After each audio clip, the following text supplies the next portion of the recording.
Welcome to Progressive Discussions. This is the Red Pill Progressive Piranha Show, and that's me, James Piranha-Biden. I'm here with my co-host, Damian the Wolf Owens. Hungry like, what was that, Duran Duran? Hungry like the wolf? Yep. The wolf is the true alpha, especially the alpha of the pack, and he pretty much makes the decisions and cuts through all the bullshit. Now, getting to the topic, the first topic would be Joe Biden refuses to debate Bernie Sanders. He refuses. He does not want to debate Bernie Sanders anymore. Bernie Sanders has not capitulated. He has not quit. And therefore, he should debate him. But he wants to debate him on dealing with this issue that we're having now with the coronavirus. But I think that Joe Biden, like what the Young Turks were saying, Cenk Uygur, and that real pretty girl that he works with, and this other man who calls himself the Wolf, but he's not the original Wolf, because that's Damian Owens. He was saying that Joe Biden doesn't look like he has the physical attributes to defeat Donald Trump and to be president of the United States. He really does look like a sleepy Joe. And I think he is intimidated into the idea of debating Bernie Sanders now, because Bernie Sanders is out for blood, because he's way behind in the delegates, which to me is bullshit. It should be one vote, one person, popular vote takes all. Just like the World Series. Got whoever scores the most points wins the World Series. So he won't debate him. He's lucky if he survives the barrage of attacks from Donald Trump. Okay. He won't survive Bernie Sanders if he decides to really roll up his sleeves and get tough. It's not going to happen. So he is avoiding Bernie Sanders. Now, that doesn't stop Bernie Sanders from exposing Joe Biden and Donald Trump at the same time when he speaks on a recorded interview remotely He can even do it in front of his nice wood burning stove in Vermont, where he lives. He can do a little fireside chat. He can expose everybody's ass in front of that stove. I mean, what better atmosphere could you have for exposing everyone's ass than the crackle, snap, crackle, and pop of natural wood? Now, that being said, before we get to the real deep blood-tasting, piranha-biting subject, I want to talk a little bit about religious fanatics, also known as zealots. I was on a show called A Thundering Thursday, which is you bring what you want. You want to bring hard liquor, craft beer, macro beer, wine. You bring whatever you want. You do a review. And it was run, like Fandango Friday. It's run by Ronald J. Theriot, who has a YouTube channel. So I had this sake wine. I'm feeling under the weather, so I'm not drinking the sake tonight. I had this sake wine that was infused with all kinds of exotic flavors, and it was milky, like Bailey's Irish Cream. So I made a little joke about, I'm sure Ron Jeremy would appreciate this milky sake, and I didn't go into any graphic detail. I did not get perverted. Ooh, you have a shadow person. You have a shadow person hovering. Nah, it was just this. This got in the way, so I was fixing it. Okay. I thought maybe the shadow people are saying, come on with those cards. So anyway, Ronald J. Theriot has a bunch of, how should I say, conservative, evangelical, so-called Christians that easily get offended. So what happened was they got really offended by my little joke, my little snide remark, my little if you want to call it sarcasm, or no, it was a little it was a joke. It was a risque joke. It wasn't explicit. It wasn't explicit like Jay Theriot made it out to be, and also Eric Fraunfelter. The both of them made it sound like James Piranha Madonna is a pervert. So the followers, who are evangelical zealots, conservative Christian cuckoo birds, nuts, they got all upset about it. I laugh because they totally twisted what I said. Like they said that, I was talking about my sake looks just like Ron Jeremy's semen, and I was describing how far Ron Jeremy could ejaculate his semen across the room and how big his penis is. I said, you motherfuckers, I never said anything like that. I never said a damn thing like that. I just made a short, little, few seconds long comment. It was not explicit. And these zealots just went ballistic. Actually, Jay blames his followers. But I think the real zealot that got offended more than the followers, because the followers are always giving me compliments that I amuse them. I make them laugh. I think the real zealot might be Ronald J. Theriot. Well, I mean, yeah, you got a point, but I hate to say it.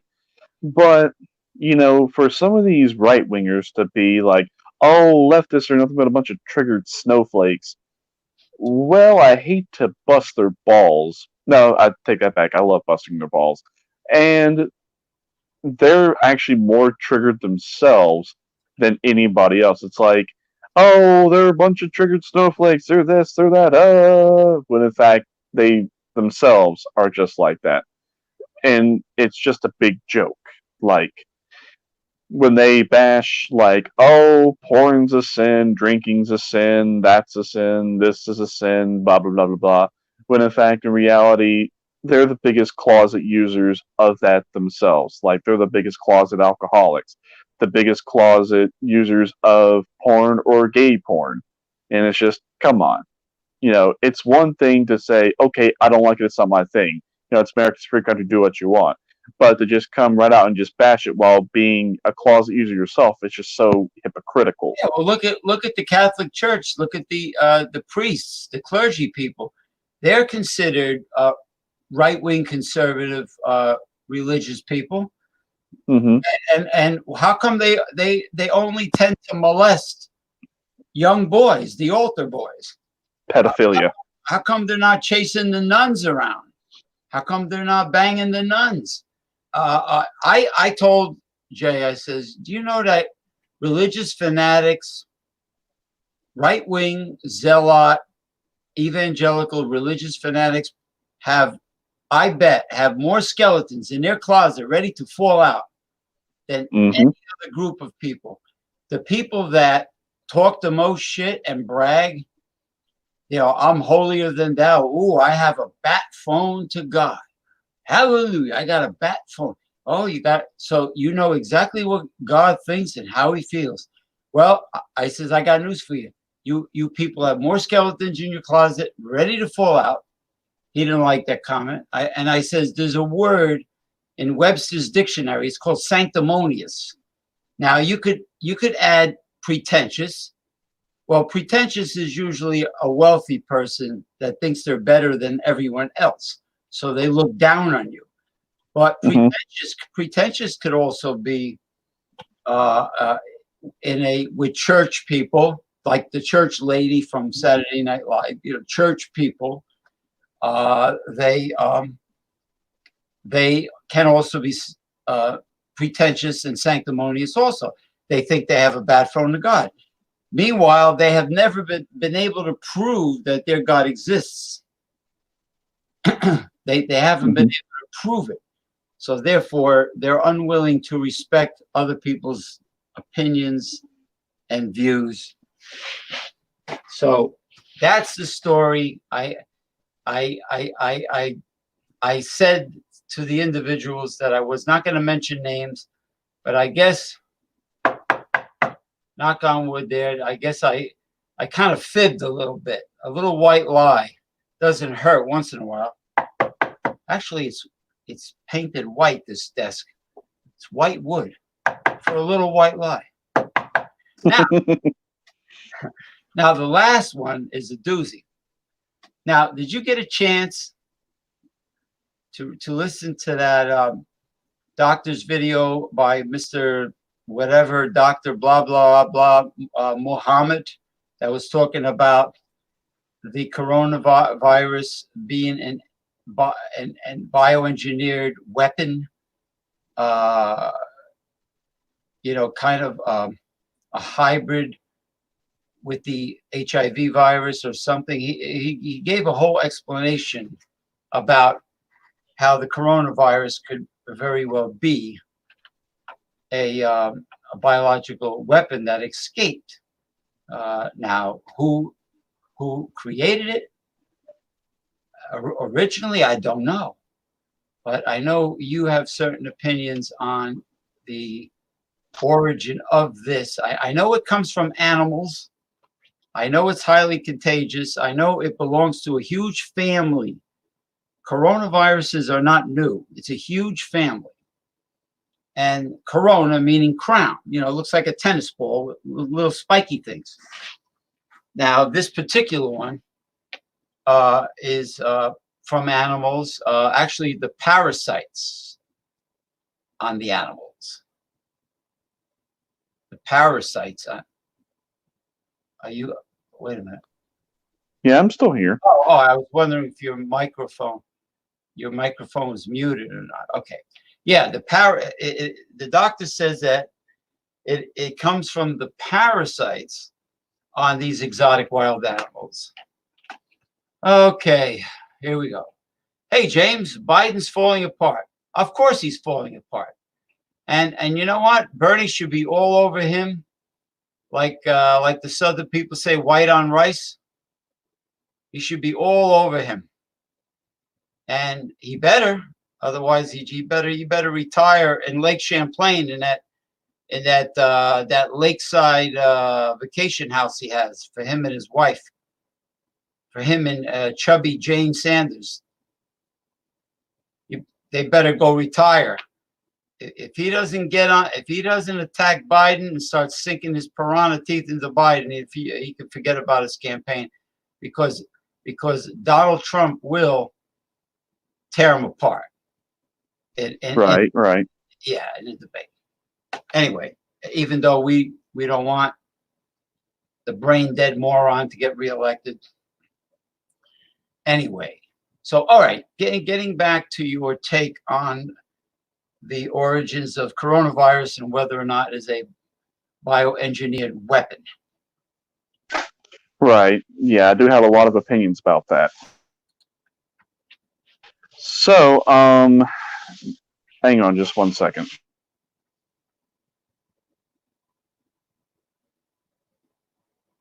Yeah, I'm just kind of collecting my thoughts for a second.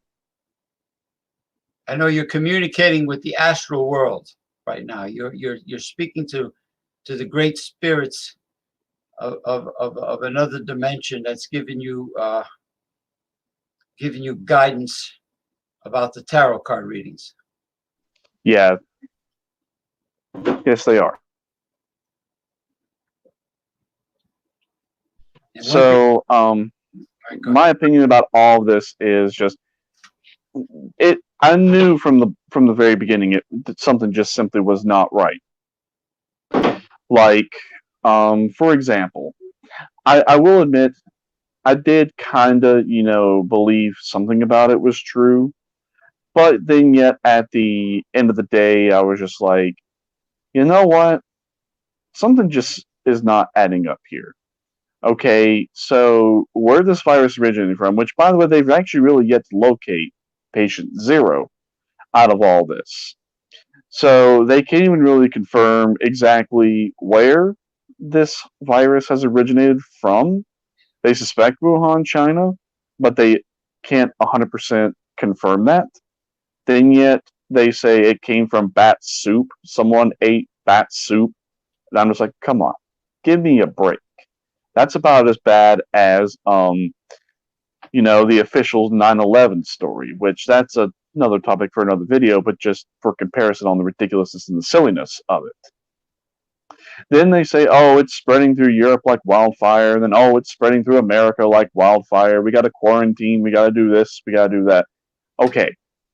Well, they've only presented so much information about it. But in fact, one information they're really giving us is, okay, it can be just as easily dismissed as, allergies, cold, the flu, at worst, pneumonia, or just a bad upper respiratory infection. Okay, it's that time of year. Every year. We go through the same shit every year. But there is way more of a sinister and dark agenda behind it this time. Now there's actually more at stake, and there's needing to be more power plays behind all of this. So, for example, whenever they try to, allow information out, there's so much classification about the meetings. Okay, well, if this is a pandemic and so much information is required, especially if it's going to be very useful and helpful for the international community, then there doesn't need to be a classification on information or meetings about this COVID-19 virus. That should be an immediate red flag that something about this just simply is not right. Now, the second one is, okay, well, if this virus is true, then how come there's a rush to get rid of the bodies? Like, seriously, you would think, as much as they're trying to pound this into people's heads that this is true, you would think they would have no problem disclosing information, especially allowing independent investigation into the bodies. They're not allowing these bodies to really be seen, be touched. They're just trying to just get rid of them. So, if that's the case, then we got to be very cautious and very concerning about the fact that they are doing this. Because if they're trying to obfuscate, distract, distort, do whatever they can about this, then it should automatically warrant a lot of skepticism in regards to this virus outbreak. Now, if there's so much shadiness in regards to everything surrounding the coronavirus, then, and honestly, why should we be taking this seriously? And why should we be honestly believing anything and everything they're telling us? I don't. Yeah, I bought it a little bit, but I smelled the bullshit coming from it from day one. Now, I don't believe a damn word anybody's saying about it. I'm not even convinced this shit's even real. That really, it's just out there to brainwash, to manipulate, and to control people. Because have you seen the amount of fear and hysteria and how idiotic and insane people are acting now as a result of this? I mean, if this is just what they're doing, just, instill fear into people just to pull a simple psyop, what really would these people be capable of doing if they really decide to flex and really put their foot down? I mean, there's a lot at stake here. Americans are full. They're tired of all the bullshit. They don't care where the bullshit's coming from. They don't care if it's coming from Donald Trump. They don't care if it's coming from the Democrats, the Republicans, moderates, what have you. Americans are done with bullshit. But Americans not alone in terms of, just being done with bullshit, period. In fact, the entire world is full of bullshit. It's full of bullshit and they're tired of bullshit. They're fed up as to where it's coming from. So people are seeing now that the system just does not work for them, has not worked for them, nor will it work for them. So now to quell any rebellions or getting people from not taking any action because of them being so fed up with bullshit, now a virus has to be created. There has to be a threat that now we have to instill our trust into them, because now they're going to be our saviors. They're going to be the ones that are going to get us through this. Yeah, bullshit, bullshit, bullshit. They're the boy who cried wolf. Yeah, they always have been and always will be. That is all they will be in this overall scheme, in this overall big picture. So people here in Tennessee, they're growing more and more skeptical as the days go past. People are not, bowing down in fear, kissing your Orwellian nanny state's ass. They're going out, they're living lives normally. They're not practicing social distancing. They're just living lives normally. And guess what? Nothing is fucking happening. It's all in your mind. It's psychosomatic. It is Munchausen syndrome, and it's factitious disorder. Google it and look it up, folks, and prove me wrong. Yeah, well, my sister showed it to me. There are definitely medical definitions to what you just said. They're on. You can Google it.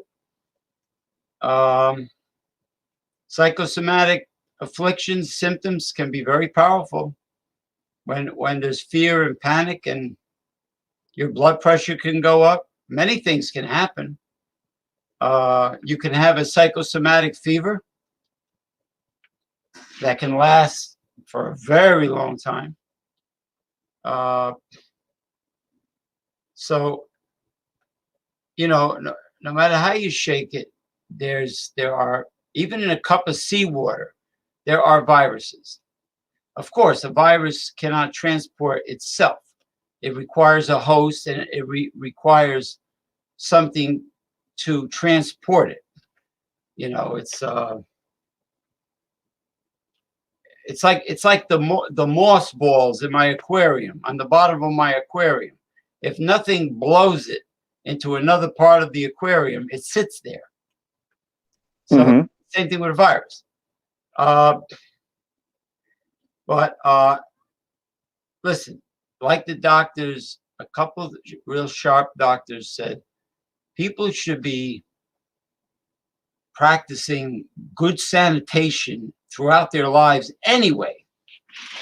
Anyway, because there are so many microbes out there and bacterial infections and other viruses. There's so much out there. The regular influenza. So people should be washing their fucking hands really well daily. You know, if you blow your nose and you touch your fucking snot, I don't mean to get disgusting. You throw the damn tissue away and you wash your hands. If you go to the bathroom, you don't do like some of these guys used to do at the buffet I was going to, a lot of Muslim customers, because the owner was Turkish. He was an asshole anyway. He didn't like me because, you know, I wasn't one of him. I was like an infidel. So he just pretended he liked me because I was there every Friday to spend my money. So anyway, these guys will wash their hands in the men's room. It'll be like a split second, like zip, zip, zip, and they're out the door. I'm looking at them. I'm like, what the fuck? That's not how you sanitize your hands. So people should be, cleanliness is very important. People should be sanitizing anyway, whether there's a pandemic or not. Getting back to the religious zealots, I just want to tell you people something that are big fans of Facebook. There's something about Facebook Messenger that I don't trust. First of all, Facebook, I know for a fact, does spy on your, or can spy on your conversations on Messenger. Mm-hmm. Apparently, I was having a private conversation with the person who does the shows about beer and booze from southeastern Louisiana. He's a Republican.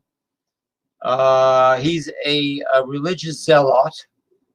He's a right-wing evangelical.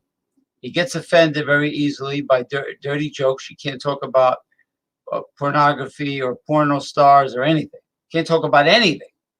You can't even talk about sex, like salt and pepper. You know, let's talk about sex, baby. Let's talk about you and me. You can't talk about any of that stuff. So, lo and behold, somebody hacks, and that's the right word. Somebody hacks into our private conversation, takes a print screen, and places it on a private talk group called Beer Talk. Now, how could it be? I found out through conversation that it was not this young man's fault. It was actually the right-wing Republican flag-waving zealot that took a print screen of our private conversation and claimed that he needed some advice on how to prevent our discussion from getting out of hand into a huge argument. That was his explanation. He needed advice. So then the other young man took a print screen of what he did and sent it to me. He sent it to me, and I go, what the hell? This was a private conversation in confidence between me and him. I don't want the whole craft beer community to know about what I discussed privately with somebody. I figured, that's kind of deceitful. That's being a rat fink. A squealer. It's private. What if we were talking about something that was personal? So what is he going to do? He's going to take a print screen and show it to the world? So be careful, people, with social media. Be careful with Facebook Messenger. Be careful with social media friends. Get to know them, but you'll never really get to know them 100%. And this whole business about lack of privacy is really a bad thing. I mean, you would think that if you have a private conversation, it remains private. But apparently not. Because apparently the individual didn't like hearing any opinion from a ultra left-wing progressive person that went contrary to a right-wing authoritarian individual that was questioning that person's authority and saying that the person is being a dictator, totalitarian. Like if, let's say, okay, the person has a rock and roll group. Well, if you post more than 2 music videos, he takes your videos off. I don't like that kind of dictatorial regime. Let's put it that way. And I notice people that vote Republicans are fascists in that way. They're fascists. Oh, it looks like the Mr. Espionage left. Interesting. Oh, well. Oh, well. Anyway, the show must go on, and the next part of the show will be the Confederacy, part 4. Mm-hmm. The Confederacy. The Confederacy, part 4.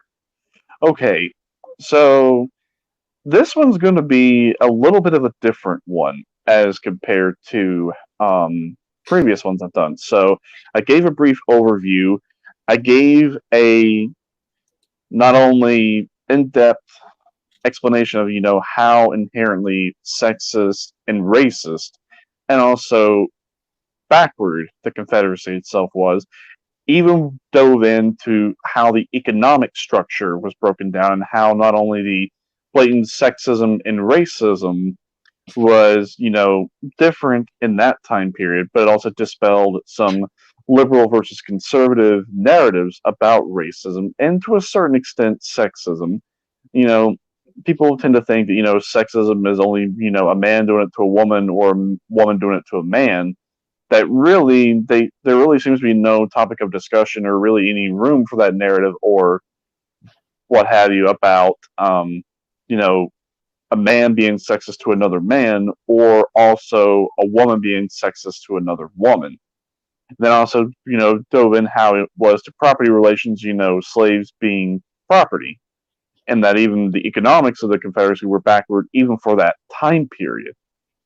So now that we've gotten the groundwork set for the Confederacy, now we're going to talk about, the pre-war relations between the CSA and also the United States.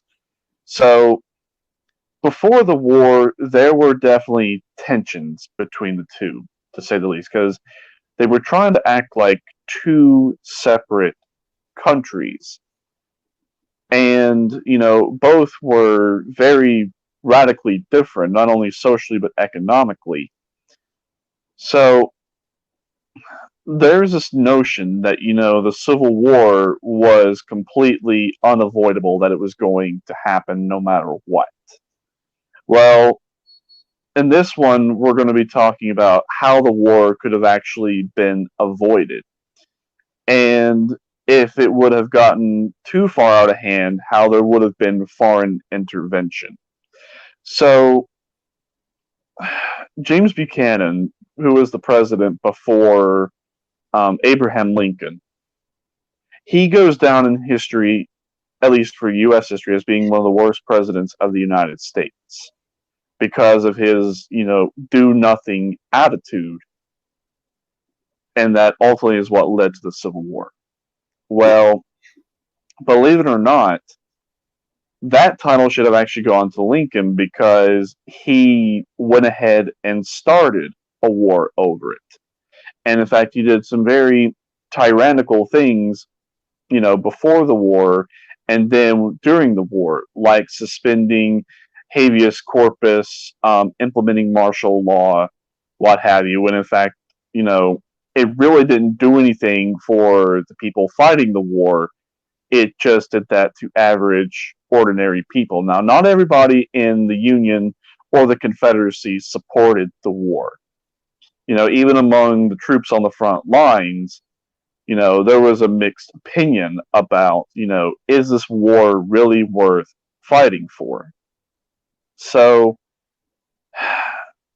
had the Civil War not really happened and pre war relations would have, you know, stayed the way they were, the United States would have developed in its own particular way. Same thing with the Confederacy.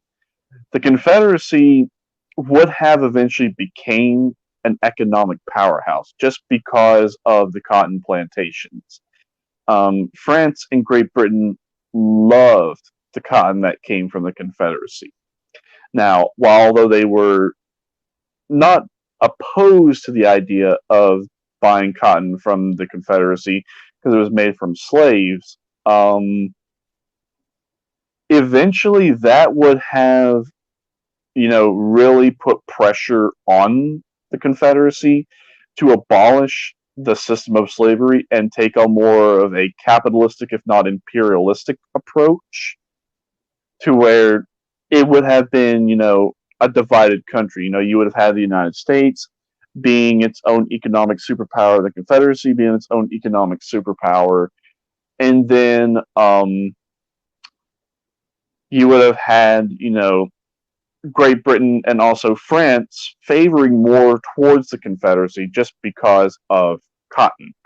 Now, they would have eventually taken the stance of, okay, you can still own these people as property, but you're going to pay them a just wage to kind of make it a bit more moral and ethical. But really, when it came to, you know, the empires and imperialism, when has really morals and ethics really gotten in the way?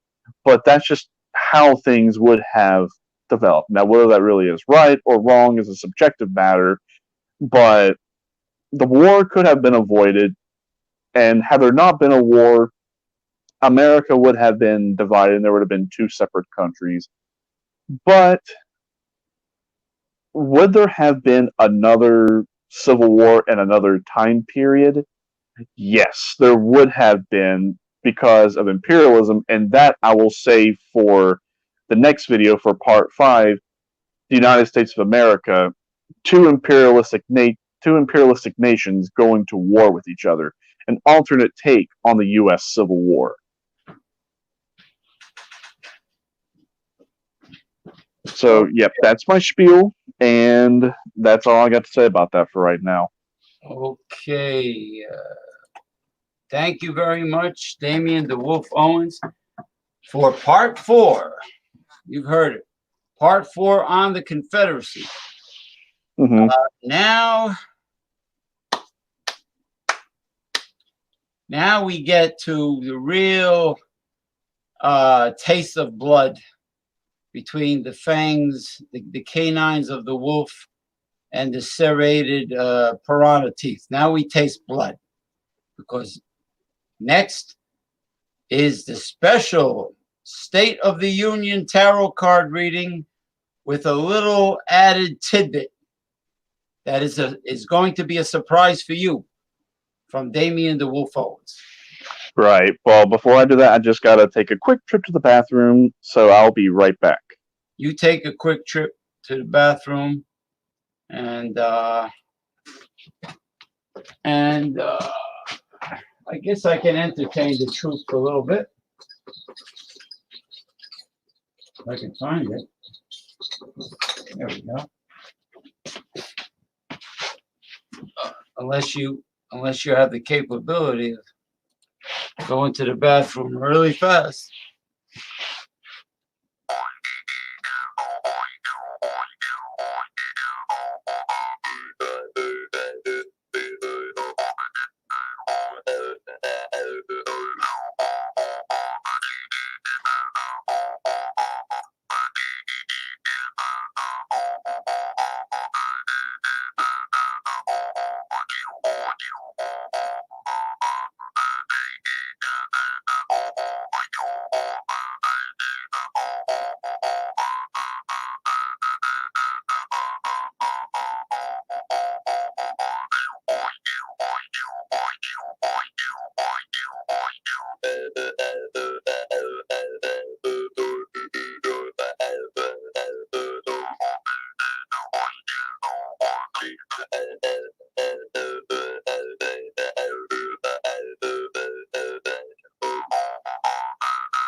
Alrighty.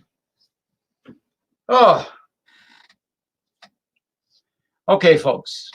You are watching Progressive Discussions, the Red Pill Progressive Piranha. James Piranha Madonna is your host. I also do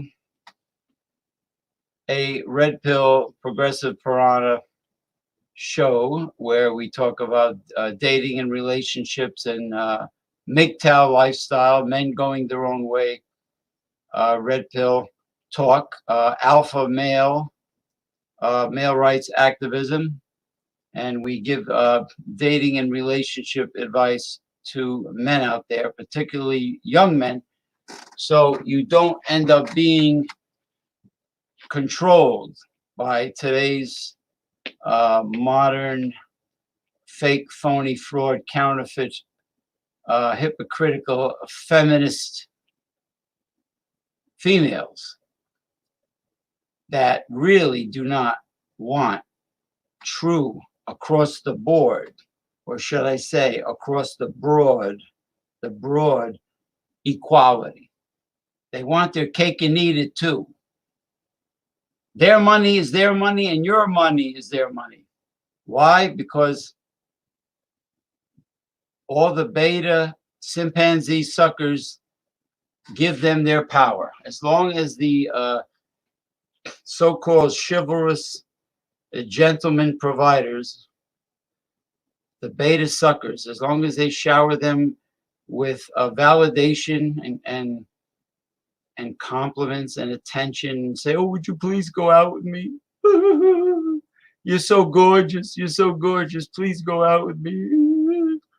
Now, as long as they get this attention, they're going to play mind games with you gentlemen. And I use that term loosely because if you're a beta sucker, you're a sucker. You're not a gentleman. An alpha male calls the shots.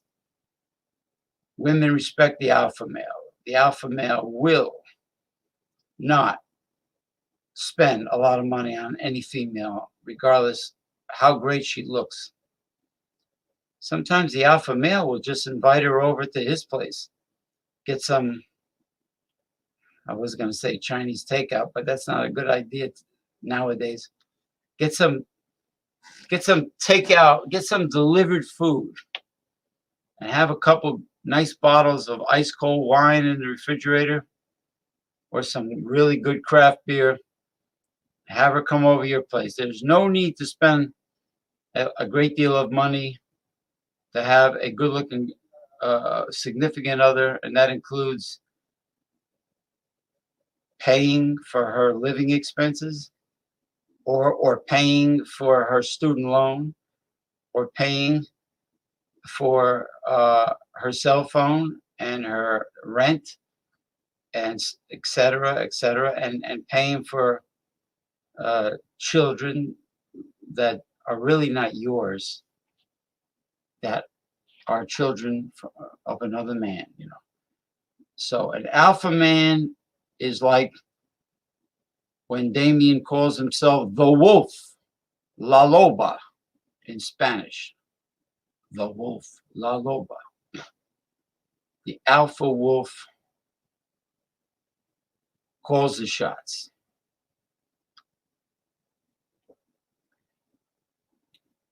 Boy, Damien the Wolf Owens must be doing number 2. He must be sitting on the porcelain throne. But that's good. The guy eats a lot of fiber. Maybe he's detoxifying right now. That's a good sign. I don't begrudge a man for detoxifying, for a little colonic evacuation. All right. Let me see if I can do a little more juice up. But anyway, I have been doing progressive internet talk shows since 1995, as seen on the web, James P. Madonna. I originally started with my late, great, now deceased, God rest his soul,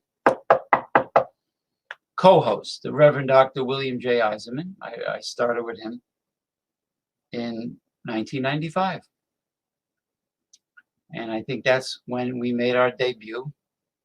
And I have a YouTube channel called Progressive Discussions. I'm on Tumblr, also called Progressive Discussions. I'm on Facebook, same name, Progressive Discussions, on Facebook and YouTube. So I'm out there.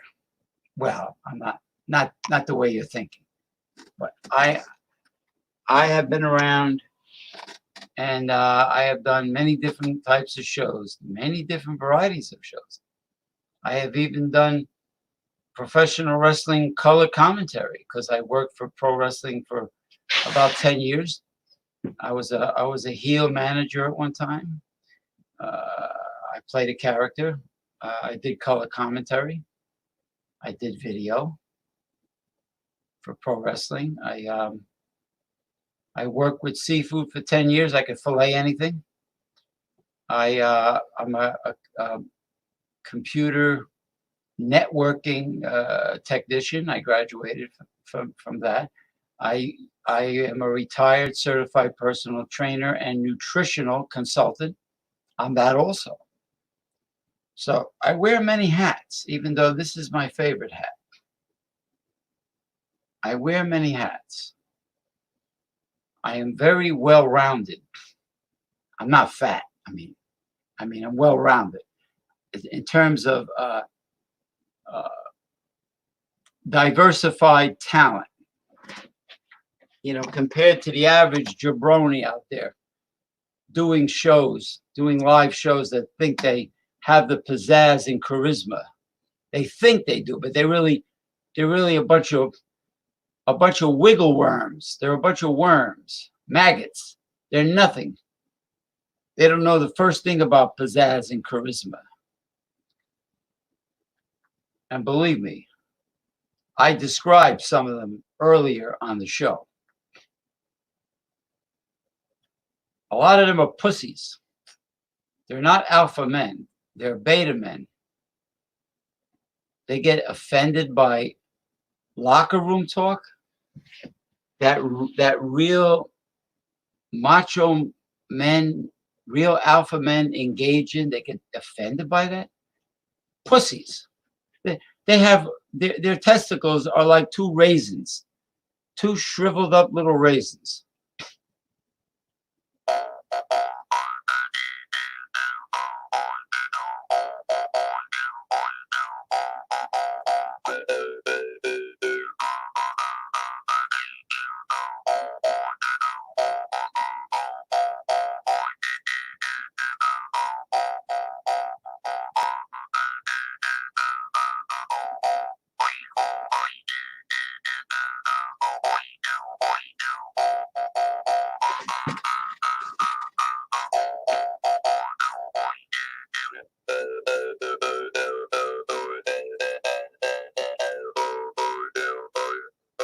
Hey, my message to Eric Fraunfelter For the last time, this is not a didgeridoo. It's a Jew's harp. All right? I know to you it sounds like a didgeridoo or a didgeridoo, but it is not either. There's always the big shots musicians, the drummers or the guitar players in a rock band. They got to be a big shot, and they gotta mock other instruments that they might not be aware of.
Holy shit, where is he?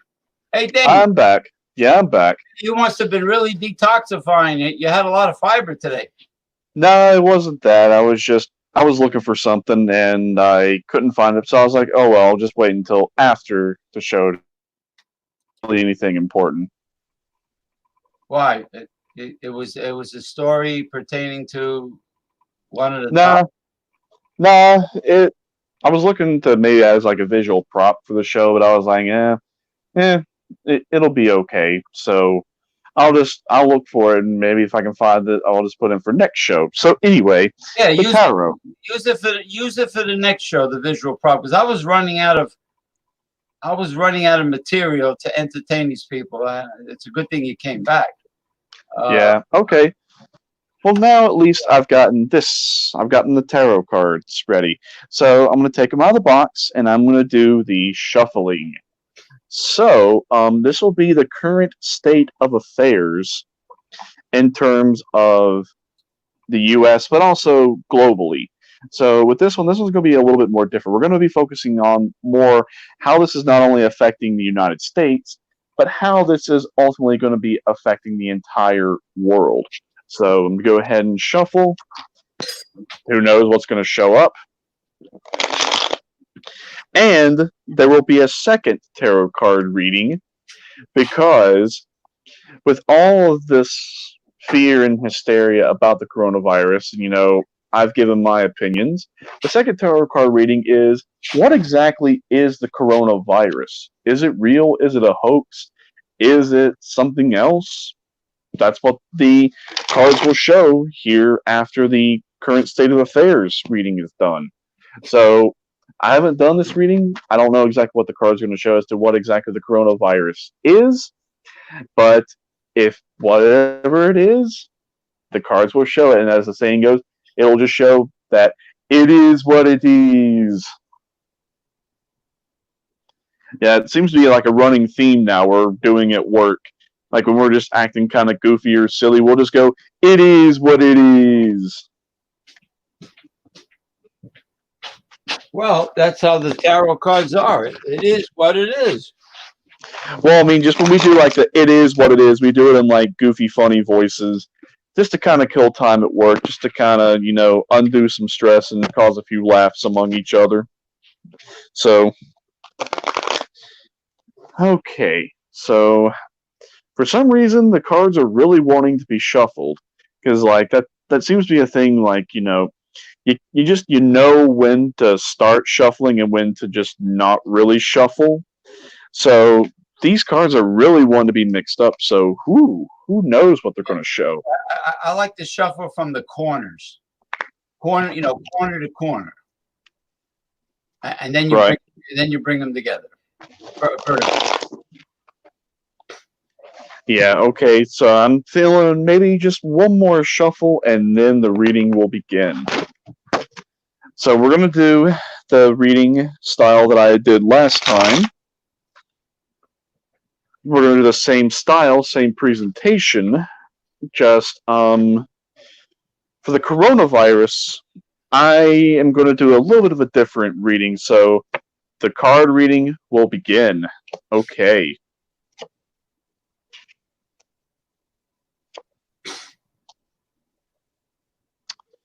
Okay, alright. So, I'm definitely seeing a much, much more different approach and just overall feel for this one. This one is definitely a lot different. Okay. So now the cards have been shuffled, the cards are in their respective place. So now it's time to shed light on the tarot. Okay, so we just put the unused cards back in the box. Put this back on. Get this out of the way. And here we go. Alright, so definitely right off the bat, there's definitely a much different feel and a better vibe given off by these cards as compared to the ones we've seen previously. Okay, so the first one we're going to start with is the Ten of Swords. So the Ten of Swords, actually I believe this one showed up in, I think it was either the last one or the next to last. Now it wasn't in this position, but it was in the spread. So this is very interesting that this card is showing up again. So right now, the Ten of Swords is indicating the past. The past has been nothing but turmoil and conflict. It's just one thing after another. But we have another 10. So we have a 10 of Swords here, but we have a 10 of Cups here for the present. So with this 10 of Cups, we're definitely seeing now that emotions are being reined in and that, people are now looking past all the fear, the hysteria, the bullshit. They're seeing it for what it really is. That is being indicated by the Ten of Cards. Emotions are in check, and people are being able to see things clearly, and the fact that there is clarity that, that illustrates this picture. So with clarity comes knowledge, comes peace of mind, and they're celebrating now that there actually is clarity. But the future. Okay, so we have the Justice card for the future. So this is definitely one of the major arcana cards. This is number 11 out of 21. But what's also very interesting to note is this is card number 11. This is card number 10. But usually you'd think, this one would go here, this one would go there, but it's reversed. So with Justice here for the future, I'm definitely seeing that, there's going to be resolutions and that everything is going to be just fine. But I don't know if it's going to be through the legal realm or if it's just things are going to resolve on their own. This one we'll definitely have to wait and see on. But the outcome shows that it could be legal, but then yet it could be something completely different, because now we have the Wheel of Fortune, the card that comes before Justice. So with the Wheel of Fortune showing up, the outcome is there's going to be a lot of risk taking. So whether it's, financial risks, societal risks, emotional risks, what have you, but the fact that justice is showing up with this, the future and the outcome are definitely going to be connected in some way. Whatever it is going to resolve itself. Now, like I said, it's either going to be societal risks, financial risks, emotional risks, risky behaviors, what have you. It's all going to resolve. Which also kind of ties back into this if you think about it. Because, with there being so many conflicts and people just being so tired and so fed, they're just done. But now they're seeing it for what it is. They're seeing through all the shit. It's going to resolve. But it's going to be with risk taking. So it's kind of tying into what I've been saying all along, which is very interesting. So to shed some more light, here are connection cards to see if it really is true. So we have our Hermit card, which actually comes before the Wheel of Fortune. Wow, that is very interesting. So we have the Hermit for our connection between the past and the present. We have our King of Cups between the present and the future. And then we have the Ten of Pentacles as our connection between the future and the outcome. So with the Hermit, that actually very well ties into what I've been saying. So Hermit comes before the Wheel of Fortune. With the Hermit, he's a recluse, but yet he's elderly, he's wise, he's a scholar, he likes to educate in his own way. But he not only does he educate himself, he educates others. So this could just be an individual person, or this just could be the situation on its face.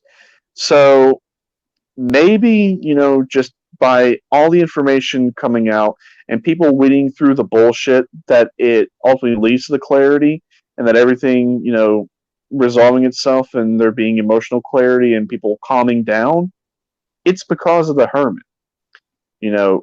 The truth came out, the lies were exposed, thanks to him. So that is excellent. Now we have the King of Cups, which ultimately reaffirms the Hermit. So yeah, we have the 10, we have 3 tens. The 10 of Swords, the 10 of Cups, and then the 10 of Pentacles. But we'll get to that one here in a second. So the King of Cups, this also is a complementary card to the Hermit for this situation, because, this would be someone who is very elderly, mature, but is also very emotionally stable. So by ultimately people keeping their cool and other people keeping their cool to where, it spreads to where other people, calm down, take a chill pill, and just look at things for the way they are, that's how it's going to lead to the resolution. And then this 10 of Pentacles shows that, there is going to be financial resolve tied in, but the Wheel of Fortune also shows there's going to be other risks involved as well. So definitely a much different approach and a different overall type of vibe and reading that we've been getting with the current state of affairs. So is this the light at the end of the tunnel? Time will tell. But definitely things are going to be okay. There's going to be risks involved, but I think ultimately it's going to all work itself out. So that is the current state of affairs. Now, this one is going to tie in. This next one I'm going to do about the actual coronavirus is going to be tied in. So let's see, if this reading complements this reading, or if it's going to be something completely different altogether. So I'm going to go ahead and flip this around. So now you see my beautiful face. Hi! And I'm going to reshuffle the deck. So, hope everyone enjoyed that reading. I know I did. At least it's showing now that, you know, things are going in a different direction. Now, whether it's the right direction or the wrong direction, time will tell, but now we're definitely seeing something coming to a head. Yeah, this is really a treat because this is the first double tarot card reading for the state of affairs for the United States currently. This is the first time he has ever done this special tarot card reading. And the first one was very enlightening. This is the second or the third tarot card reading for the progressive discussions. I think it was this is number 2, right? Let me check. I don't know. Let's find out. Oh, part 3. All right, so this is the third. Okay, this is the third tarot card reading, but you're getting a treat of a double reading. Yes, because now we're just gonna lay this issue to rest. I mean, now I think at this point we're just beating a dead horse. So now let's see exactly what COVID-19 really is. Because the cards, even though you may not like what they show, they do not lie. Now, they do change because, nothing is 100% set in stone.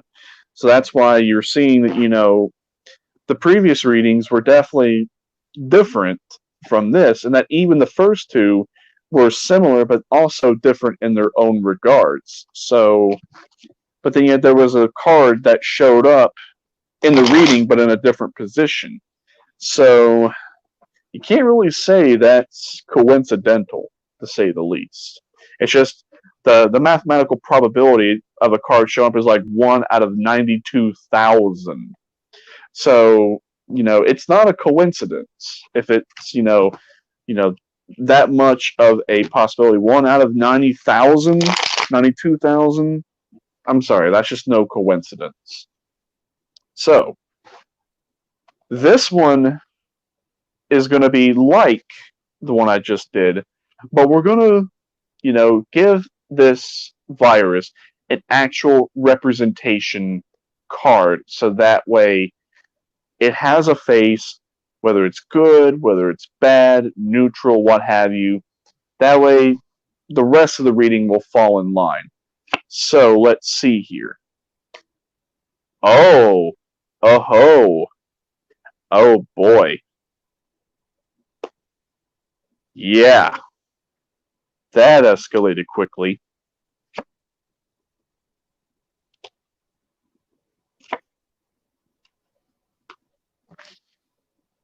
Oh boy. This I was not expecting. I had a hunch, but this, oh boy, this took a very different direction.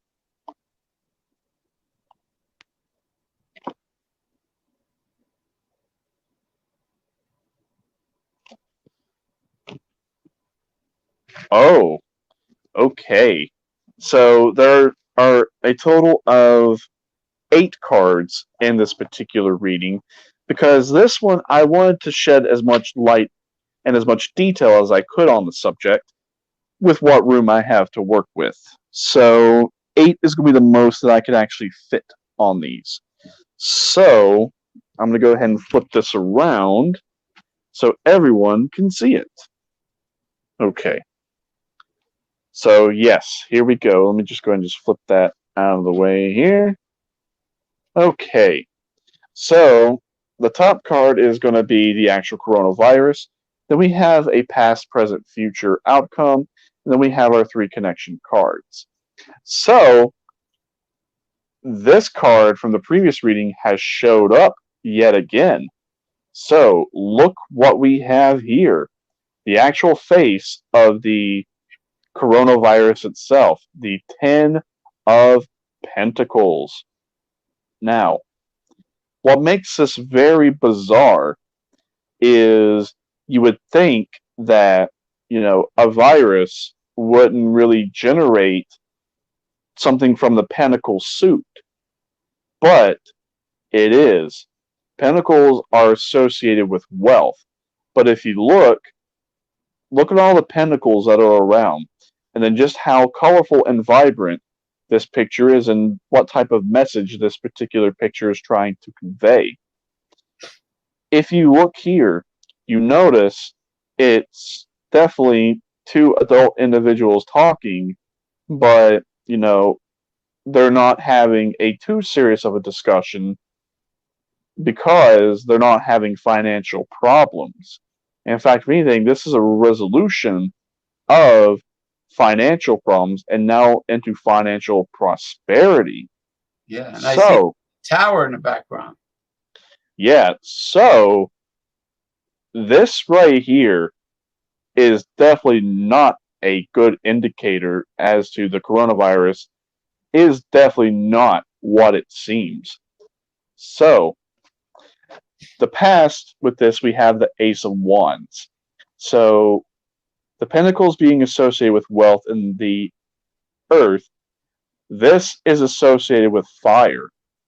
So, the wand here, the Ace of Wands, is definitely indicating that, this virus did not necessarily just spring up out of the air. That, the desire to have a new virus or to have something like this has been around, but now it is actually manifested into a real desire to manifest, as indicated by this card. So, the present, we have the Seven of Pentacles. So, with the Seven, we see that, it has actually generated some wealth as is already, but this wealth is not only just monetary. This is actually a wealth of knowledge, not just finance. And it has fallen off of the tree. In fact, two of them have fallen off, one over here and one over here. So, we're definitely seeing that it has come to light and that people are being skeptical about what is going on. So, now we're going to move on to the Queen of Pentacles. So, the future. Definitely, there is something up with this. So, when you see the Queen of Pentacles, it always usually associates, some female authority figure who is tied to finance or tied to a wealth of knowledge, helps you out or gives you that big break you've really been needing. But with her in this position, it's really making me wonder who exactly is this? Because she's actually being a manifestation of an actual person, but who? And the way she's presenting herself is she's kind of like the Hegelian dialectic, trying to be order out of chaos. And she is also further complemented by her other queen, the Queen of Wands. So, since we've got two queens here, one being tied to wealth, not only monetary, but also in other ways, and her being complemented by her other queen, the Queen of Wands, definitely something is up with this. Now, with the Queen of Wands, she is definitely a emotionally mature woman, but then yet she could also be very desirable. So when you combine these two, when you've got desires with possessions or wealth, sometimes this can go very well together and something great can come out of it, but also something very bad can come out of this. So let's see exactly the connections to see what is going to happen. So our connection card here is the Nine of Cups, the connection between the past and the present. So this shows right here that, a lot of emotions have been kept in check. but not 100% as shown possibly with a 10. So this ties in because, with there being a lot of emotional instability and a lot of conflicting emotions, not only in the past, but for right now, it's going to resolve itself. So that also does tie in with the previous reading. So now we've got our connection between the past and the present. Now let's see the connection between the present and the future. So we have another 9, the 9 of Pentacles. So this shows right here that all is going to be resolved, but is it going to be resolved because of financial wealth? Or is it going to be because of some kind of revolutionary new breakthrough about this? Time is really going to tell, but really, the way things are, it's not looking all great for those who are trying to make a power play, but for everyone else, it's going to come clarity and wealth of knowledge, just like it was indicated in the previous reading. So, definitely very interesting. We're going to keep an eye on this card. So, as I was saying, when you combine the two queens, the future as well as the outcome, yeah. When I said it could be a good or a bad thing, definitely not a good thing. Because we have the Five of Cups. And as we can tell by this individual here, definitely not satisfied. He's definitely very unhappy and he's very depressed. So, looks like something good is not going to be coming out of this, as indicated by this card. Now, will this change? Yes. More than likely it will change, because so much is up in the air at the moment. But at least now the coronavirus has a face, and it looks like it is finance capital. So, the coronavirus, take it for whatever you want, but the cards show things are not as they seem. There's more to it than meets the eye. Now, you can have your take, your theory, what have you, but definitely the official story and what you're being told about it, it just simply is not true. So, yeah, that's it. That's the reading.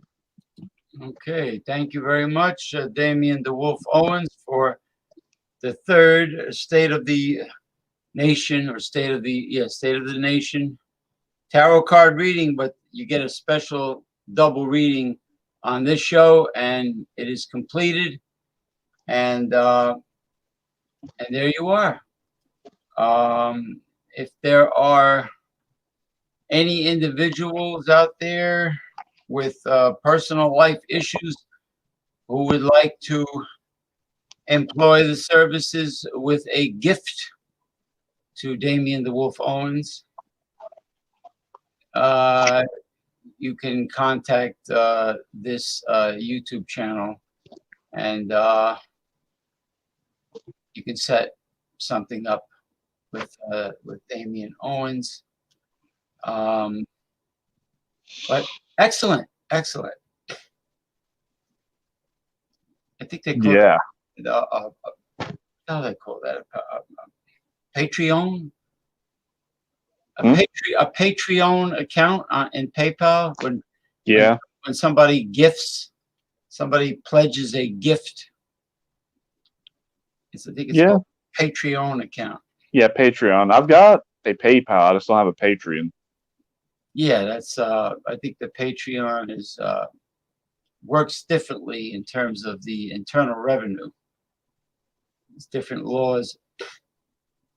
I think it allows you to gain a lot more tax exempt or tax deferred income. Now, if we start a religious cult, then it will be 100% tax exempt. Let's not. Let's not do that, because as much as I hate paying taxes, they do serve a purpose, but I don't want to be a tax cheat. Now, if I can use existing law to get out of taxes, that's one thing, but be a deliberate cheat, no. Yeah, I mean, Damien the Wolf Owens is definitely not Joel Osteen or Benny Hinn or all of them actually. Franklin Graham, Oral Roberts. What a name, Oral Roberts. Yeah. Jim Baker, whatever. They're all, yeah. These are these evangelicals on TV with the mega churches. These are tax cheats. Yeah, exactly. And in fact, you know what? I just had a thought, a very good thought. And it actually ties back into what we were talking about the other day. Who was it that sent you that that video about the U.S. firing a warning missile at China? Oh, yeah. I think it, I posted it on. I posted it on either Progressive Discussions or the New Age Mysticism page. It was. It said that Trump sent a naval vessel into Chinese waters and fired two missiles over Chinese waters as a warning shot. yes, actually, Mike, you know what? Now that makes complete and total sense. And that actually ties into what I was saying about, all along that really things are just not what they seem. And yeah, I gave my take on it. But, China has lost profit and the United States has lost profit. But let's not bullshit ourselves. China and the US are definitely imperialistic nations. Don't get me wrong. And if we say that they're not, we're not only just not telling the truth, we're just blatantly bullshitting ourselves and other people. So the way Chinese imperialism is as compared to United States imperialism is the United States does imperialism by not only money but the barrel end of a gun. And they also do it through other means as well. China does it more through money. They do it more through coercion and money. So since they're trying to pin so much of this virus origination on China, that is, in the United States' mind is going to give some kind of justification for war or to have some kind of shit stirred up with them because, oh, look, the Chinese have done this. They've created this world pandemic. They've released this virus to the United States to kill our people and to crash the economy or whatever imperialistic bullshit they want to try to pull. And then now this is trying to ignite that fire and eventually get more fuel added onto that fire. So that actually makes a total sense because, with it being a power play, falling rate of profit, when there's falling rate of profit, imperialistic countries go to war, or when it's two countries that have lost profit, they go to war with each other to make up for the falling rate of profit. That makes so much sense. Now things are really clear on why the Ten of Pentacles showed up. So yeah, as I was saying all along, the cards show there's more of a dark and sinister agenda behind it. And you feel that dark and sinister agenda is the infamous military-industrial complex? Yes, that's the primary thing. But the United States has wanted to control the population, and also governments throughout the world have been trying for many, many years to control their populations. Well, now this is going to be their justification for doing so. Yeah, because Damian Owens and myself had a discussion on, I think it was Facebook Messenger, about the Jesse Ventura conspiracy theory show that was pulled from the air, which was about the FEMA camps. Mm-hmm. And, Jesse Ventura was very suspicious of the FEMA camps having barbed wire fences around it and piles of plastic caskets stacked. So that was a red flag to him. So he sent his people in, and they made a crazy excuse about the barbed wire.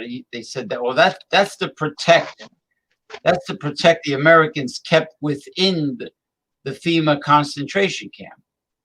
And then then Jesse's people said, protection from what? They didn't get an answer. Then they asked the question about the caskets. They didn't get an answer. The day after, when they returned, the caskets were gone. So the doctor, this high level physician that used to be a physician for politicians in Washington, she overheard one of them say to her, "It is time for the culling of the herd." So she said, Right. what do you mean by the culling of the herd? And then she said that the mainstream population, they have been using too much of our resources. Yep. When you hear our resources, you think of the elitists, the elite. Mm-hmm. So the elite probably think that because they're elites, that the planet Earth and maybe even the universe, everything belongs to them. Kind of like imperialism, like you couldn't hunt in the king's forest, during medieval England, Mm-hmm. you cannot hunt the king's deer in the king's forest.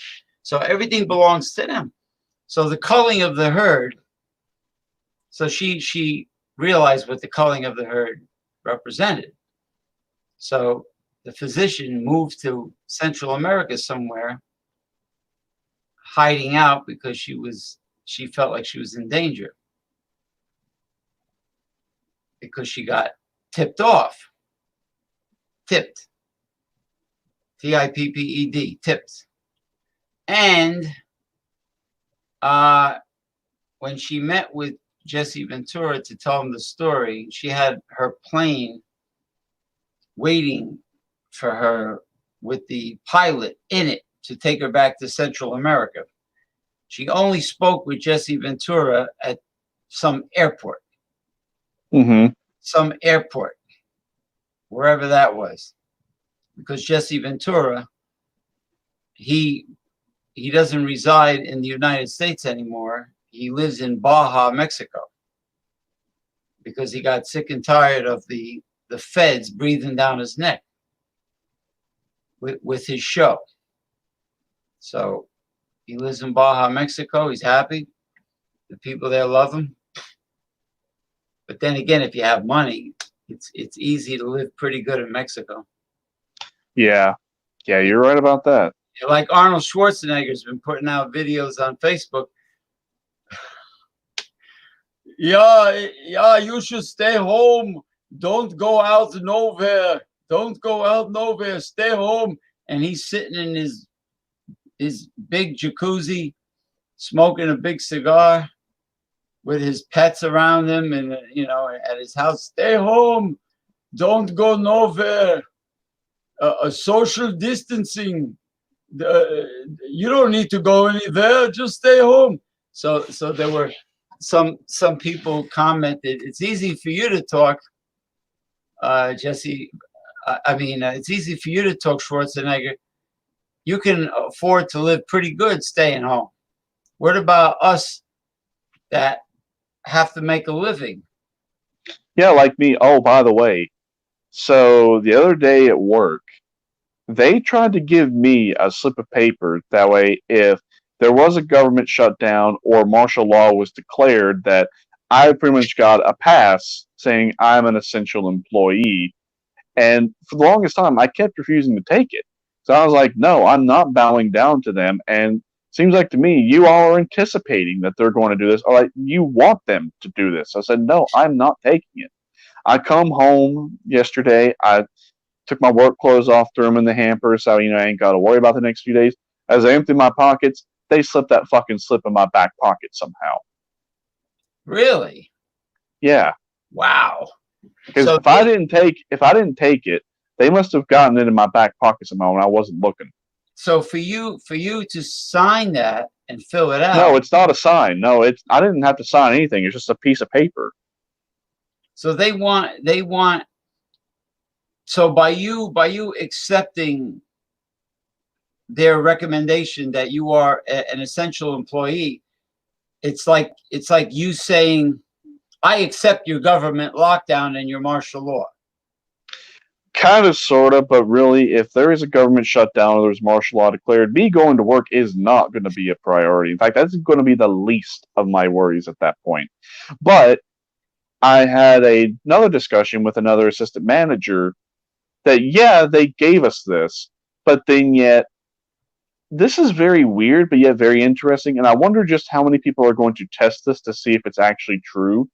But apparently, there's a weird law that is in place and also in the company handbook that says that, due to extenuating circumstances, that if people voluntarily choose to self quarantine while they will not get paid, they cannot legally lose their jobs.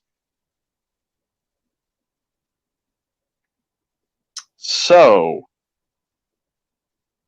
they're kind of contradicting themselves here. It's like it's almost like an ultimatum, like some people call it the mark of the beast. You will lose your, if you don't comply, you will lose your ability to buy and sell as an American citizen. Well, like an ultimatum. Well, I mean, one person is practicing the self quarantine, and from what I can understand, once all this blows over and he chooses to come out of self quarantine, he can come back to his job. Yeah, well, Boris Johnson, Prime Minister of England, has tested positive, and he quarantined himself, and I'm sure he's living in a pretty damn nice home as he's being quarantined. Yeah, at the taxpayer's expense. Yeah, we all know about that. Yeah, the biggest tax cheats that the world has ever seen is actually the royal family. Mm-hmm. And I think the Rothschilds are in London. The infamous Rothschild Bank. It's worth over like $100 trillion. Yeah. I mean, in all honesty, what really could you do with that much money? Like, if let's say, for example, that would be if, let's say, the United States came into control of that particular bank. Okay, last time I checked, our total GDP is $16.8 trillion. Last time I checked. But then yet we have a debt that's well over $20 trillion. So even if we tapped into that money, we could pay off our entire debt, have so much money left over, and that could be our total GDP for well over, let me do some math. So let's see, 50, that would be, we'd still probably have about $78 trillion. So that would be roughly about 5 to 6 years of our total GDP. So, I mean, that's insane. Yeah, but once you get into the multi-billions and in this case trillions, their money makes money for them. They don't have to do shit. Nothing. I mean, just the interest alone. Like if you get a triple tax-free municipal bond money market fund, all that money is tax exempt. And the interest you get, even though it's low, you will get a considerable amount of money because they're municipal short-term debt securities, municipal bond fund, mm-hmm. and you don't have to pay a sales fee to get a mutual fund. There's no load mutual funds. There's plenty of good ones. Vanguard in Pennsylvania is a big one, but they're out there. There's one in 21st Century, Kansas City, Missouri. 21st Century mutual funds, no sales charge. Right. And you could get, if you have that kind of money, what they do is they get the municipal bond, either money market or the bonds. And mm-hmm. the interest you get is tax free, so you don't have to do anything. All you have to do is sit around at home and make your own beer, and you will have a fortune rolling in Cool. because your money Very, making money. yeah, Your money is making money. yeah, very tempting offer, but it's kind of like getting in bed with that certain person that you know is toxic, you know is deadly and is not good for you, but then yet you just jump right in anyway and wonder what the hell happened after everything is all said and done. Well, it's a temptation of greed. It could be laziness. It could be gluttony if you get too bored and you start eating everything in sight. Yeah, I mean, things could happen. What's the old saying? The idle hands does the devil's work. Yeah, Something, but something of that nature. yeah, but I mean, seems like everything just goes to either, oh, it's God's will or oh, it's the devil doing this. It's like seems like to me that's just like the perfect excuse for them to take out human accountability and personal accountability for one's actions. Hey, I It got it. seriously does. If you win the Powerball lottery, and you don't want to just hang around at home and be bored, open up a distillery and a brewery. Open up both, Mm-hmm. or open up a brewery. Give it a clever name.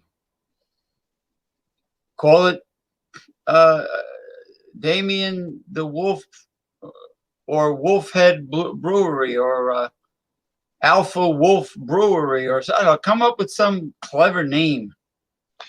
I'd probably call it the Wolf's Den Brewery. The Wolf's Den. Yes, I like that. The Wolf's Den Brewery. The Wolf's Den. Den. Yes. Yeah, I think that'd be the name. But so I have been doing some more beer research, and you would think, since last night I had 240s of Colt 45, that today I'd be hungover.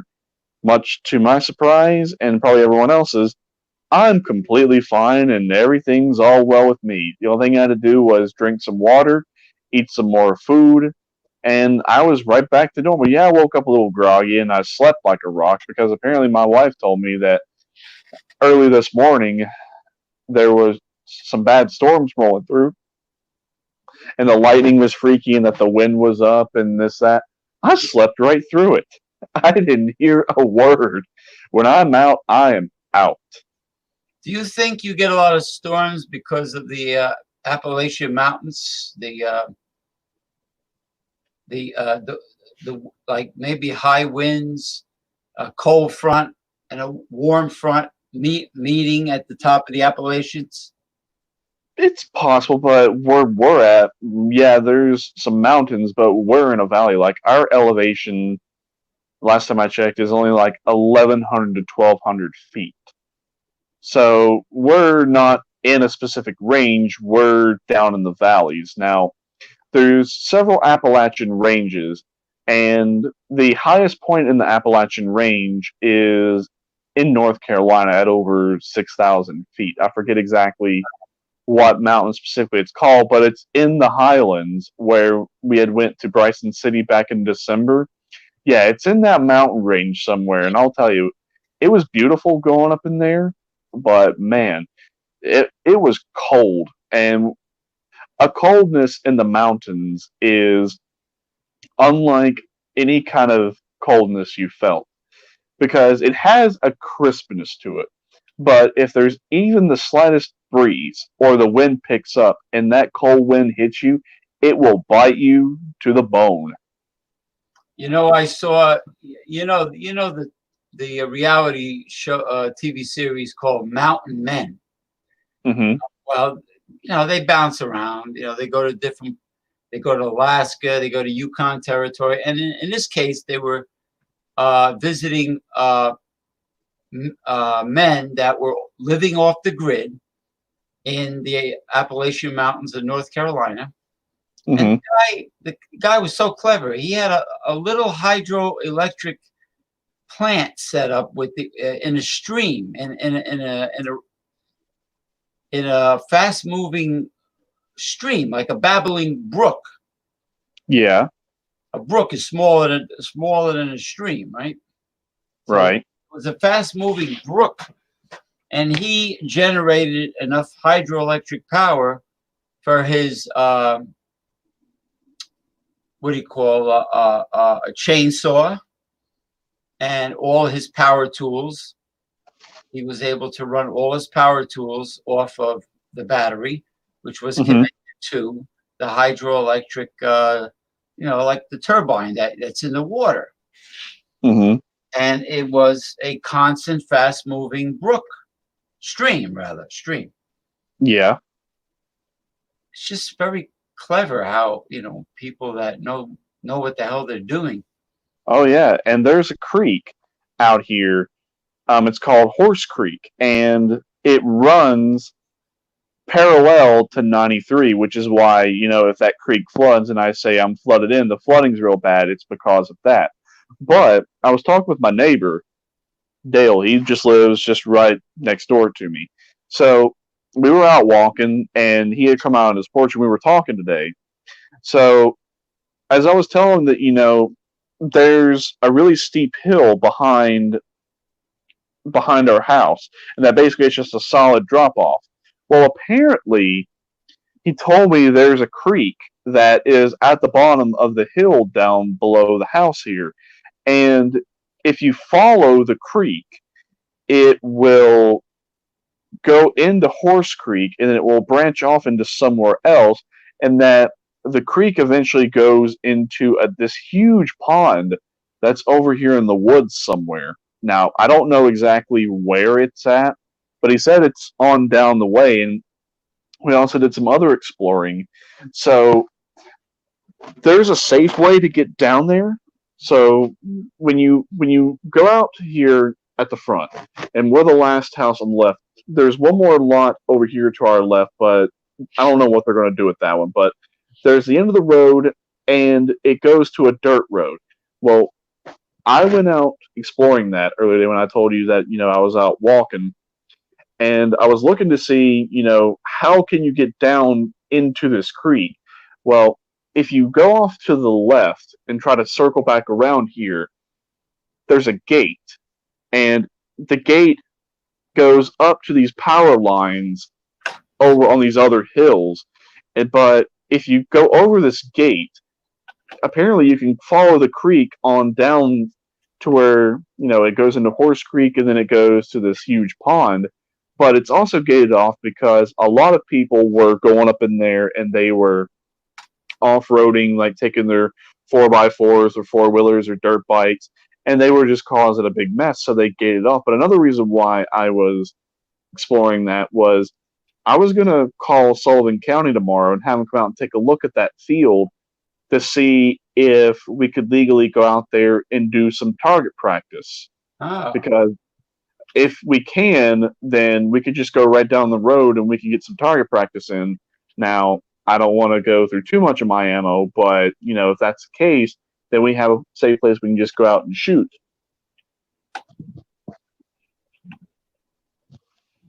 okay. So yeah, there's definitely a source out here for water. Now, I've never seen this creek. I haven't been down below this hill behind our house to really see, what it is. But if you go outside and it's really quiet, you can hear it. So it's something's got to be down there. Yeah, sounds like it. If you can hear it, under, I mean, streams that go through caves are fascinating. I mean, Oh just yeah, the whole idea of stalactites and stalagmites and all that, oh yeah. you We've know. got those here too. And I used to have blind cavefish when I was a kid. I had an aquarium with a black light over it and black gravel, and there were blind cavefish. They were tetras, actually. They had no eye development because they didn't, their environment was dark. But you know something? They knew where everything was. They knew where Hmm. every morsel of food was. They never ran into anything or each other. It was just fascinating how they were able to navigate. They were blind cavefish. So anyway, the Wolf's Den Brewery is I got the visual in my mind. Usually, there's a meditative practice where if you have the visual in your mind, Mm-hmm. that it leads you to make it happen for real. If you maintain the visual image of what you want, what you desire in your mind, and you just picture exactly how you want it to be, that it's like, it's not so much karma, but there is a force through mental power that just leads you into acquiring what you want the most to become a reality. Oh yeah, I've heard about that. So it's Never like, read about it. so Wolf's Den Brewery, how is it? How do you want it to be? What products do you want to make? And you visualize it. And you visualize it, and you visualize the barrels that you're going to get to make it. You know, you might start off small, Right.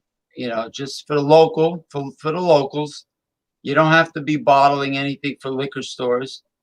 There's a whole bunch of micro craft breweries in northern New Jersey that just stock for the inventory is for the people that come, and they wipe them out. They totally wipe out of their product. There's a few of them. There's Garden State Brewery. There's Climax Brewery. I'm supposed to do a show with him Wednesday.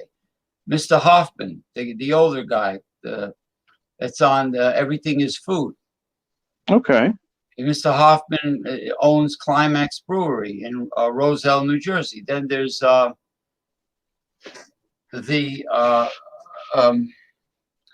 Bricks City, BRIX, Bricks City in Little Ferry, New Jersey. They have all kinds of special events there. They also have no need to bottle anything for a liquor store because they blow out of their inventory, and they make lots of, really exotic beers. Mm-hmm.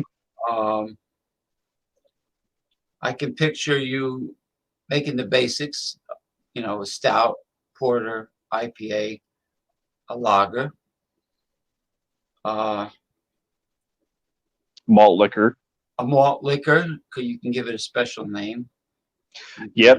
Me and my wife and my best friend, even though my wife doesn't really drink beer, she's more of a wine cooler and hard liquor woman, but she does like beer.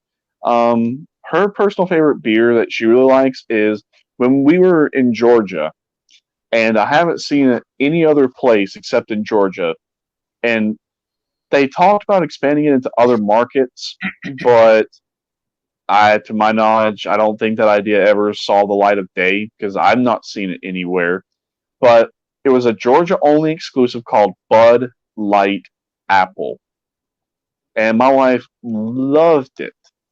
But that's the only place we can get it, apparently, is Georgia. It's a Georgia only exclusive. Now, I've had her, try other beers just to, see what she thinks. I've had her try, you know, regular Budweiser, regular Bud Light, and, she likes them to a certain extent. And then I've had her try Bud Ice. She said Bud Ice was nasty. And then I had her try like Natural Light, Natural Ice. Does she like hard? Does she like hard apple ciders? Hard ciders? Occasionally. Because I the only one I like is beside Woodpecker of England is I like Angry Orchard because it's not too sweet. The other is too sweet. But I just thought of a name for your malt liquor. Yeah. Damien's Den of Iniquity. Okay. Well, the collab that me and my wife and my friend came up with, we came up with Blazing Twisted. No, let's see. I think it was Blazing Twisted Jesters malt liquor. Well, that could be. You could make different varieties of malt liquors.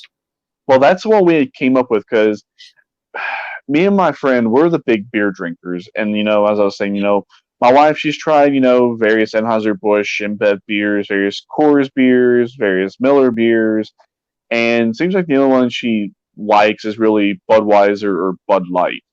But me and my friend mostly came up with this one. So here's what we decided. We agreed that it's going to be an ale. It's not going to be a lager. Most malt liquors are lagers, but we decided, but this one, we're going to make it an ale, which is going to, give it a little bit of a different taste. Now, the brewing process is going to be a little bit different. So what we agreed upon for the color is we wanted a nice golden color, but we want it to be very hazy to where it's not filtered necessarily, where there's going to be a Like lot of sediment in like it. like a lot of the IPAs in New England and on the West Coast. They have that fruit smoothie look to them, that orangey, hazy, like unfiltered. They have that unfiltered look to it.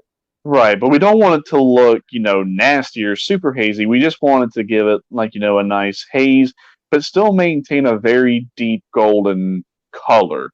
And he wanted it to, take this direction of, okay, we want it to be very sweet, but we want it to have a lot of breadiness, but also a excellent hop bitterness to where it's not too sweet, it's not too bitter, where you taste everything. You taste the malt, you taste the yeast, you taste the hops, but it's all perfectly balanced. So we agreed to use a variety of different malts. So we're going to use different malts that are going to give it a nice golden color. And we're also going to use real honey for more fermentable sugar Uh, in the particular brew use to give it more. use raw wildflower honey, lo- local raw honey, not pasteurized honey, but like Yeah, we're going to use honey to give it a little bit of a distinct taste, but more or less just for a fermentable sugar. So we agreed on ale yeast, since obviously if it's going to be an ale, it needs to have ale yeast. It wouldn't make much sense to have an ale with lager yeast. Just that kind of defeats the whole purpose. But for the hops, this is where things got a little interesting. So we wanted to have an excellent hop presentation, give it a nice crispness, but also give it a nice spicy bitterness as well, but also make it very floral in the nose. So the IBUs we're going for is about 40 to 45, which is not quite India Pale Ale, but kind of more in the regular Pale Ale category. And then we decided to agree on a pretty high ABV for a malt liquor, all things considered. When I give you that breakdown about how malt liquor is really just a made up term, that really is just strong beer to skirt U.S. alcohol laws. And you have, your regular malt liquor and you have your high gravity malt liquors. But for some reason, we agreed upon a high gravity malt liquor of something that's 8% ABV. But we're going to do something very interesting. So we're going to have it to where, it's very sweet, very bready, very hoppy, but we're going to give it the ice beer treatment as well. We're going to ice brew it. So once everything's brewed, we're going to freeze the temperature rapidly, and then we're going to ice brew it to see just how much of an ABV it gets. Now, the baseline we want is 8%, but if it goes higher than that, we're not going to complain. and when the what makes Sapporo's black lager a black lager? Is it just The, simply the roasting? malts. Oh, Yeah, the malts. So you can use actual grains and roast the grains, but your malt primarily is what gives you the color. So when you see that like amber to like maybe brown, dark brown, or black color, they roast the malt to a certain extent. Now, if they over roast it, yeah, it'll be black, but when you taste it, it'll taste burnt and charred. So your malt lic your malt liquors are not going to be your average malt liquors. You Right, you'll be really tinkering with some exotic malt liquors, which will be right. like a flagship series to the Wolf's Den Brewery. It'll be like in the like the top of the line in terms of your experimentations, because making IPAs and lagers and stouts and porters and everybody does it. Hmm. How many people really make different types of exotic malt liquors? Yeah. So this one we're adding in a lot of science and a lot of technology into it. So yeah, when we came up with the name of Blazing Kicking Gestures Twisted Malt Liquor. Yeah, that's the name we came up with. So the reason why I came up with that name was we wanted it to be unique and we wanted it to stand out. But when you read like with some beers, they have their own little stories as to how they were created. Here's the one we agreed upon. Based on a twisted, sick, cruel joke, this malt liquor not only will appeal to the regular malt liquor drinker, but also appeal to the craft beer enthusiast as well. With its rich malt, rich hop, and rich yeasty flavor, you will see exactly why this truly is a sick, cruel joke. So that way, all members of the beer drinking community will enjoy it. Oh, there'll be something for even the most snooty, hoity-toity craft beer reviewers. Yeah, Unless somebody's got a grudge and they deliberately give you an unfair, insincere review. Wink, wink, nod, nod. right, right. I wanted to do that. Just it started off as a shits and giggles idea, but then yet the more we thought on it, we were like, we're actually onto something here. Yeah. So yeah, that's how a lot of my ideas actually manifest. Because like with me and my friend, my best friend's name is Scott. Um, but me and him come up with ideas. A lot of times we're just, shooting the shit and, we just throw out ideas and we kind of build on them. And a lot of them just start off as shits and giggles ideas, just for some laughs. But then the more we think on it and we're like, we're actually going to make this into a real thing. We're going to get serious about it. And then it actually manifests into a real idea. So I mean, a lot of my ideas start off as just hypothetical ideas that are just for some laughs, but the more we think on it, we're like, we're actually onto something here. Now we like beer. We're beer guys. We don't call ourselves beer enthusiasts because of sometimes the negative connotations that go with it, but we're beer guys. If it's a beer, we see it, it looks appealing, we buy it, we try it, we see what we think. We don't care if it's made by the big boys, if it's made by an independent craft brewer. We don't really care. If the beer's good, it's good. If it's shit, it's shit. yeah, the word beer enthusiast is like saying beer snob. Uh huh. It's similar. Oh, I'm an enthusiast. Ooh, it's like, oh, so that means your opinion is better than everyone else's opinion because Mm-hmm. you're a craft beer enthusiast. Now, in your situation, there will be craft beers and malt liquors, but Right. it will be craft in a positive way, of course. Uh, hey, just look at it this way. Some people open up bakeries. Some people open up restaurants, luncheonettes, hot dog stands. You guys will start brewing beers and ales and whatever. I don't know Right. what the I don't know what the term is collectively when you take stouts and porters and IPAs and malt liquors, and I mean they're not all beers, but they're all related. Right. So Well, yeah, yeah. I I mean, don't you're right.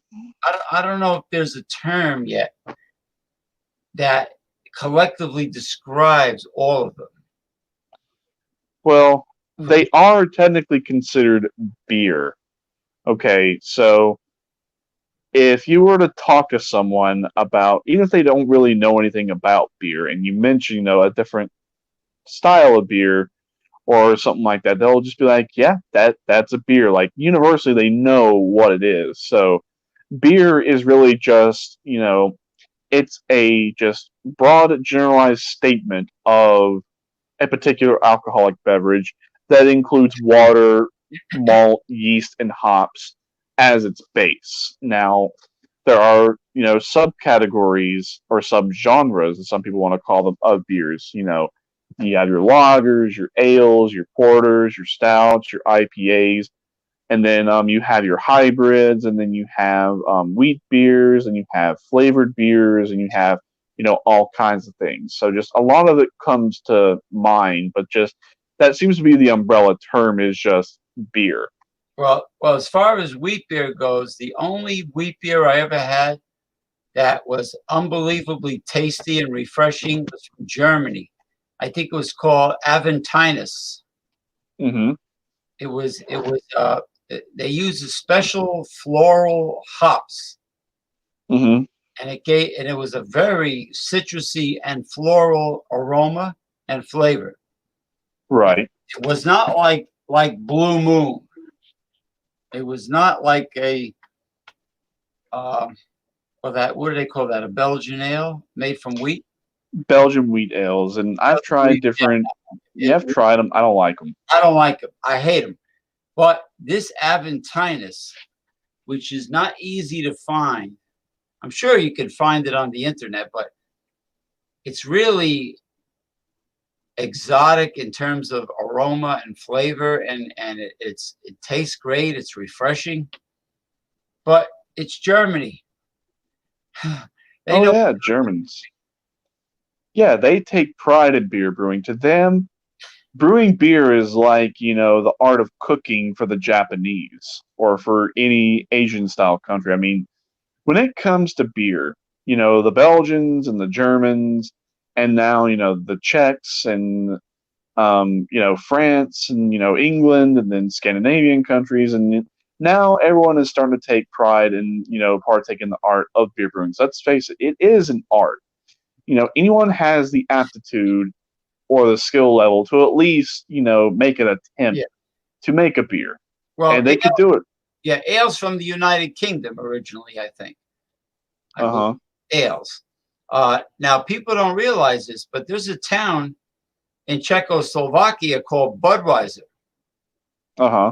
That's where the name came from, and I think that's the town where probably I think it was like monks. Usually, monks invent a lot of stuff like this. Monks in Czechoslovakia, in the town of Budweiser, invented the very first beer. Uh-huh. This is the story. I don't know if it's a story that Budweiser came out with just to make themselves look fantastic, but Czechoslovakia is in that territory. And but I mean, getting back to wheat beers, there's not many wheat beers that taste great, Mm-hmm. but this one actually did, and it seems like it tasted better during the hot summer days. When Oh it's yeah. frosty, ice cold. Right, right. And I'm sure your product is going to be damn good, frosty, ice cold too. Well, if it's gonna be an ale, it's gonna yeah, you can drink it cold, but it's not gonna be ideal or optimal to drink it cold. It'll be yeah, you can drink it cold, but as it warms, there will be more flavors, more aromas, more esters, and a more of an enhanced drinking experience as it gets warm. Now, on the subject of Budweiser, now, yeah, that used to be the old way of how they would name beers. Like, a beer would be named after a town or a certain place where the beer would originate from. So, yes, that is true about how Budweiser got its name. Now, a lot of German immigrants immigrated to the United States and they started their beer companies.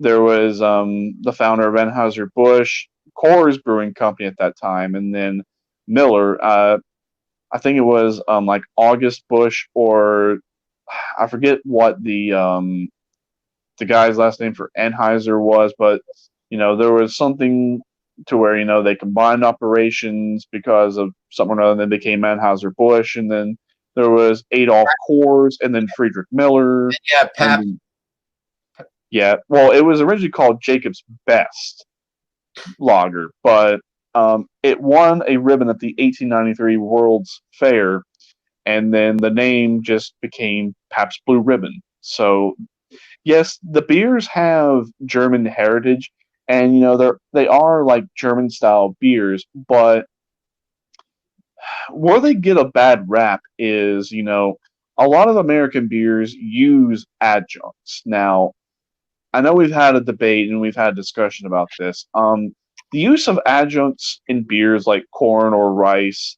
is nothing really new. I mean, it's been around for quite a while, but the reason why they had to use adjuncts when making beers here in America is when you're dealing with, like, let's say 2-row barley malt or like 6-row barley malt, the stuff that they grow in Europe and how it grows in Europe is going to be different as compared to what it is here.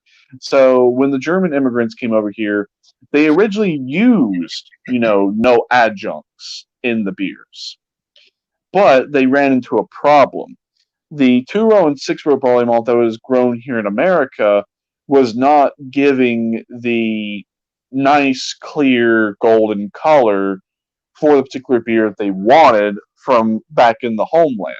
So what they had to do was, yes, they could still use the barley malt that was here in America, just they couldn't use it as an all malt. So they had to introduce things like corn and rice into the beer, not only to bring out a little bit more of a peculiar taste, but it was more or less just to give it that nice golden color and appearance, because the stuff here was not all that great. Like, yeah, it gave it the golden color, but it was like a dirty golden color. Like, when gold looks like it's been aged, or, it's kind of lost its luster a little bit, it takes on like more of a orange, yellowish type gold, and it was not 100% clear. It was hazy. You mean amber, like an amber color? Like a mix. Okay, so you have gold, but it wasn't like a light gold or a dark gold. It was like a medium gold color. Like, some people would call it like an aged gold color, but it had like an orange hue to it. But they thought that would not look visually appealing, not only because of its color, but its clarity. Like, it wasn't like super hazy like an unfiltered beer, but it had a level of murkiness to it. So that's why they started using corn and rice adjuncts, so they could get the overall type of color and appearance from what was coming from, Europe during that time. So when people say that, it's used as a filler, or it's some kind of conspiracy to cut corners and cut costs, that's just simply not the case. In fact, it was in that video that I posted about why American beers are the way that they are. A cicerone, which is a beer expert, which is like a sommelier, which is a wine expert, even he said that's the exact reason why American beers taste the way they are, and why there's the use of adjuncts in American beers. Okay. All right. All right, that wraps it up because my lower back is killing me. So it's been a great show. It has. I enjoyed the beer, the boisterous beer banter, but I enjoyed the tarot card readings even more. And of course, it's recorded for people to watch as many times as they want. And I will see you over on Messenger. Yes. All right. All right. Thank you, everyone, for joining us. All right, everyone. I hope everyone enjoyed, and hope everyone has a great night and the rest of their week, and stay safe out there. Yeah, to say the least. To say the least.